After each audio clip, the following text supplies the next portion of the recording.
Selanjutnya kita pelajari mengenai distribusi peluang, di mana kita ketahui peluang ini terkait kemungkinan munculnya suatu peristiwa, apakah ia terjadi atau tidak terjadi.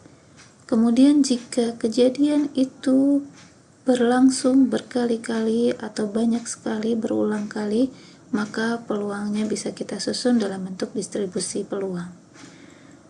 Misalnya di sini seorang mahasiswa mengerjakan kuis pada LMS, di mana kuisnya memiliki pilihan jawaban benar salah. Maka peluang benar itu kita tuliskan sebagai peluang B. Misalnya kita notasikan saja peluang B, kemudian peluang menjawab salah kita notasikan dengan peluang dalam kurung S, P dalam kurung S, dan ini kedua-duanya memiliki peluang sebesar 1/2. Kenapa? Karena ruang sampel yang kita miliki adalah benar atau salah. Semua kemungkinan dari satu soal kuis, saat ada satu soal kuis yang pilihan jawabannya benar atau salah, berarti semua kemungkinannya adalah benar atau salah. Dia sebanyak 2 kemungkinan. Mohon maaf. Di sini kita ketahui ada 2 kemungkinan. Kemudian peluang terjadinya benar itu adalah banyaknya 1 kejadian, karena ini cuma 1 saja, dari seluruhnya 2. Nah, ini berlaku juga untuk peluang menjawab salah ya, yaitu 1/2. Selanjutnya, misalnya soal kuisnya ada 2 soal. Nah, kalau 2 soal ini berarti ruang sampelnya berbeda lagi. 2 soal, dari 2 soal itu bisa kemungkinan jawabannya soal 1 benar, soal 2 benar. Mohon maaf.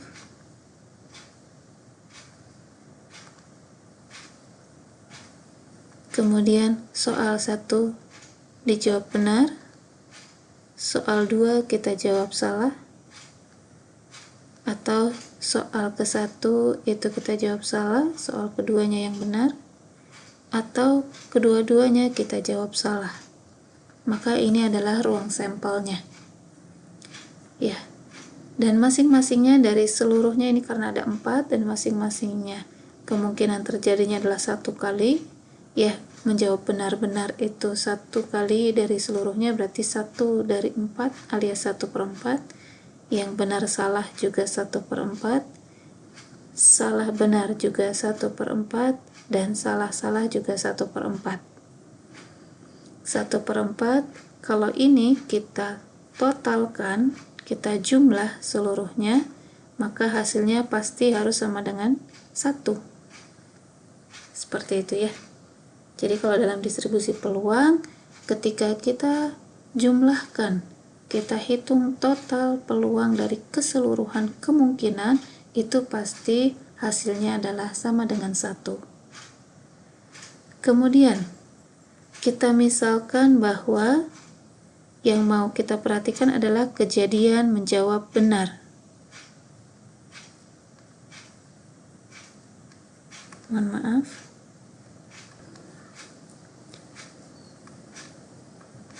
Kejadian menjawab benar,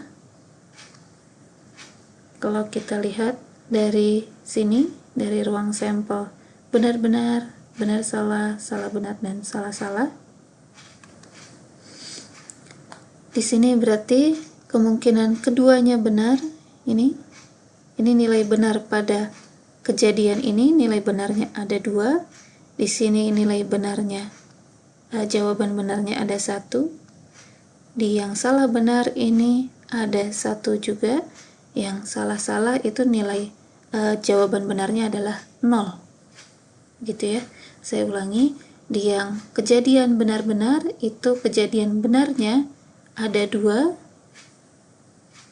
Kemudian pada benar salah kejadian benarnya ada 1. Kejadian salah benar itu kejadiannya ada 1, dan kejadian salah-salah itu kejadian benarnya adalah 0. Ya, tidak ada benar sama sekali. Oleh karena itu, bisa kita buat dalam bentuk tabel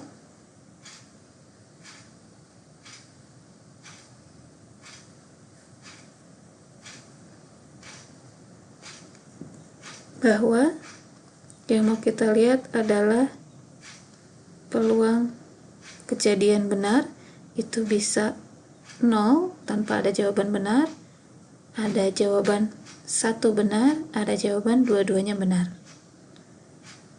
Nah, berapakah peluangnya? Ini adalah X-nya ya. Sebentar. Baik, kita ralat di sini. Ini adalah peluang X-nya. X-nya ini adalah kejadian benar ya.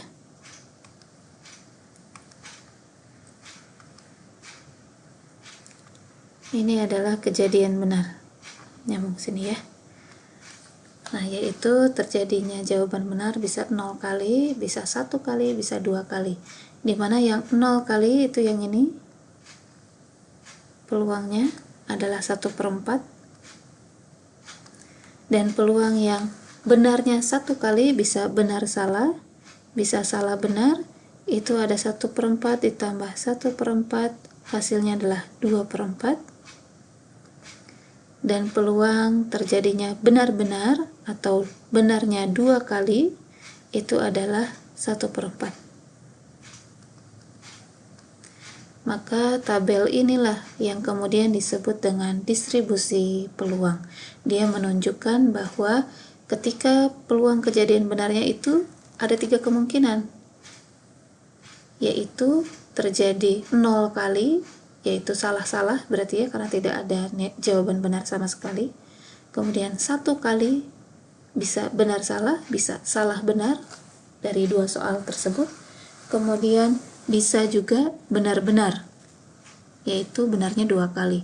Nah, inilah yang disebut dengan distribusi peluang. Terlihat bahwa ada deretan peluangnya di sini, yaitu 1/4, 2/4, dan 1/4. Masih dengan konsep yang sama, ini kalau kita totalkan pasti hasilnya sama dengan 1. Begitulah peluang, distribusi peluang ya. Jadi kalau ditotalkan hasilnya adalah 1. Kita jumlahkan seluruh kemungkinan peluangnya sama dengan 1. Selanjutnya, ini di slide ini adalah penjelasan yang barusan saya sampaikan ya. Ini disajikan dalam tabelnya menurun ya, vertikal. Kalau tadi saya menyajikannya mendatar, sama saja ya. Boleh seperti ini. Selanjutnya, distribusi peluang ini bisa kita gunakan untuk analisis data dengan tujuan untuk bisa memodelkan data yang memiliki perilaku acak. Ya, jadi karena perilakunya acak, kita pengen punya bentuk modelnya atau polanya itu sebenarnya seperti apa sih data yang kita punya. Itu bisa kita analisis menggunakan distribusi peluang. Dan distribusi peluang ini tentunya bisa kita gunakan untuk perhitungan statistik, yaitu mean, median, deviation ya, atau standar deviasi atau simpangan baku juga bisa ya. Kemudian langkah-langkah yang harus kita perhatikan ketika kita mau menganalisis data menggunakan distribusi peluang. Yang pertama adalah kita identifikasi dulu tipe distribusi peluang yang sesuai dengan data yang akan kita analisis. Jadi, nanti kita akan mengenal berbagai jenis distribusi peluang yang tentunya memiliki karakteristik berbeda satu sama lain sesuai dengan studi kasus yang akan dibahas, yang akan dianalisis. Jadi nanti kita punya data, kita punya studi kasus, kita cek nih teorinya menggunakan distribusi peluang yang mana yang tepat sesuai dengan karakteristik masing-masing. Kemudian yang kedua, kita harus memperoleh parameter distribusi peluang dari data yang dikumpulkan. Parameternya apa saja sih? Ya ini. Biasanya ya, mean, median, deviation. Ini adalah parameternya. Tergantung dengan distribusi peluangnya masing-masing. Apakah membutuhkan mean saja, apakah butuh mean dan standar deviasi, dan seterusnya. Seperti itu ya. Kemudian parameter tersebut, tahapan ketiga, kita hitung probabilitasnya ya. Seperti itu. Dan terakhir, hasil analisisnya perlu kita interpretasikan agar kita dapat membuat kesimpulan yang informatif. Dari kesimpulan ini yang kemudian bisa membantu kita untuk membuat prediksi apa yang akan terjadi berikutnya, dan tentunya membantu kita untuk mengambil keputusan yang tepat berdasarkan hasil analisis. Dengan tujuan kita bisa mengoptimalkan proses, mengurangi risiko, dan mengambil tindakan yang efektif di kemudian hari. Selanjutnya ini adalah berbagai macam jenis distribusi peluang. Seperti yang tadi saya sampaikan bahwa distribusi peluang itu banyak jenisnya. Pada umumnya dikelompokkan menjadi dua, diskrit dan kontinu, sama seperti tipe data kuantitatif ya. Secara konsep sama, yaitu untuk data diskrit maka distribusi peluangnya menggunakan distribusi peluang diskrit. Kemudian untuk data kuantitatif kontinu menggunakan distribusi peluang kontinu, di mana masing-masing ini memiliki banyak jenis lainnya juga. Untuk yang diskrit di sini ada Bernoulli, binomial, dan Poisson. Tentunya selain tiga ini masih banyak jenis lainnya yang tidak disebutkan. Kemudian untuk yang kontinu pun juga banyak jenisnya. Beberapa diantaranya adalah uniform, eksponen, dan normal. Pada kesempatan kali ini, pada materi statistika sosial untuk semester ini, yang kita pelajari adalah diskrit binomial dan kontinu normal. Kita lanjut pada video berikutnya.